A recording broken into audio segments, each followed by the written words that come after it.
10 years ago today, a Vallejo couple experienced what became a real-life American nightmare. First kidnapped and terrorized by a masked stranger in their own home, then called liars by the Vallejo Police Department. It was made into a popular Netflix documentary, and now, a decade after police dismissed survivors Aaron Quinn and Denise Huskins, they're moving on and having a family. Our daughter, Olivia, was born 5 years to the day of when I was released from the kidnapping. And I mean, that is just a really special gift to be able to focus on her and then really see life coming full circle, you know, that rebirth. Because that was essentially me getting a second shot at life. A second shot at life. They are also now trusting law enforcement again. KCRA 3's Michelle Bandora explains how the Quinns and their new team are working together to get more convictions against their attacker and are making changes in outdated police interrogation techniques. The calming waves of the California coast. Now home to American Nightmare survivors Denise Huskins and Aaron Quinn. Despite all we've gone through, I think we're still eternal optimists. We're hoping that people can learn from it. I'm going to tell you, the truth's going to come out. So far, what you've told us is not believable. Come clean with the story, because your story is full of. It was March 23, 2015, when a masked intruder drugged and kidnapped the couple from Aaron's Mare Island home. Denise raped in a remote Lake Tahoe cabin. Then the couple publicly shamed by Vallejo police, accusing them of making it all up.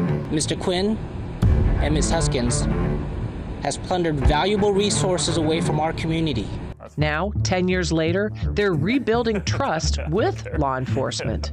We've been able to connect with really like hero type of people in law enforcement who are going against the grain. We as law enforcement, we got it wrong. Seaside Police Chief Nick Borges didn't investigate the Quinn's case. My girlfriend and me got kidnapped last night, but wanted to right the wrongs after watching the popular Netflix documentary, American Nightmare. When Chief Borges realized the Quinns were new residents in his coastal community, he felt compelled to reach out and welcome them to their new home. I didn't expect them to respond. It was the police outreach the Quinns had been waiting a decade to receive. This is a part of the story when my whole worldview is shattered. I find myself fighting against the people I thought would be our saviors. Borges eventually invited Denise and Aaron to speak at this seminar, sharing their painful story with a room full of California officers. In the audience, the first person with a badge who believed the couple. In 2015, Dublin detective Misty Caruso found the evidence linking Matthew Mueller to the Quinns' abduction. Did they maybe make some mistakes? Yes, but that's in every agency. It's how we overcome that and what we learn from those mistakes and how we can continue to build the trust back within the community. And El Dorado County Attorney Vern Pearson, aware of Mueller's Lake Tahoe crimes, wondering if there were more like Denise suspected during her captivity. The case was not fully investigated, that there was a large probability that there were additional crimes that had been committed by Mueller. While Pearson reopened the case with his investigators, Dear Mr. Mueller, Chief Borges sent Mueller a letter in prison and, surprisingly,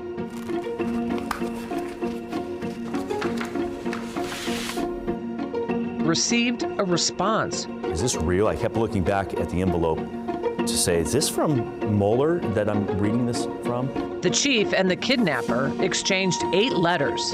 Thank you for your openness and willingness to respond to my concerns. It really means a lot that you wrote back, and I respect that. In which Mueller confessed to more attacks before and after the Quinns' 2015 kidnapping. I couldn't believe it. I really was shocked when I was reading this. Pearson would go on to meet with Mueller in prison before he pled guilty to 2 burglaries and attempted sexual assaults from 2009 in Santa Clara County. She's dead. And everything points to you. When Aaron first called 911, Vallejo police and the FBI considered him the suspect, not a victim, interrogating him over 18 hours before he finally asked for a lawyer.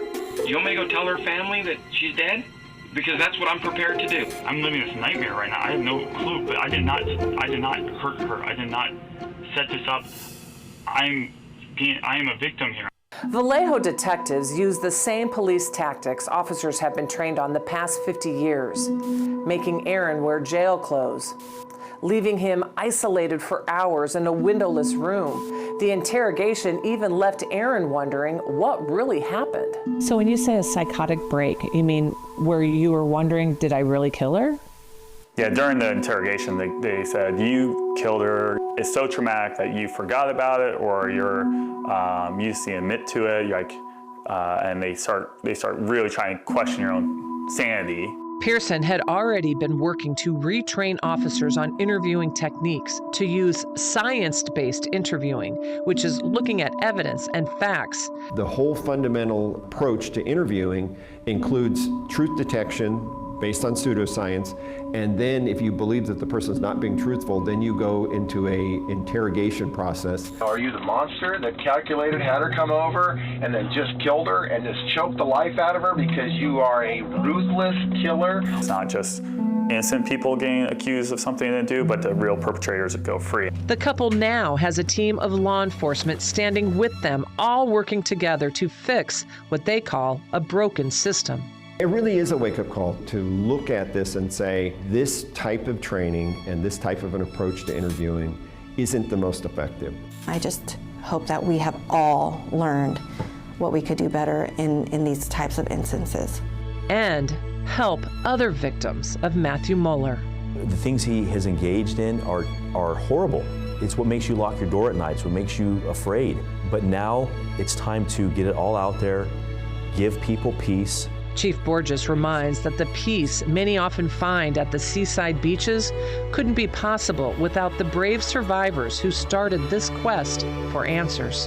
They are the heroes in this whole story. Having this chance now to have a team who listens to us and collaborates with us and really values what we have to say, it's a night and day difference. Michelle Bandur, KCRA 3 News. Michelle reached out to the Vallejo police several times for an interview and never received a response. Mueller is expected in court later this week for sentencing in the 2009 sex crimes. He faces 2 life sentences and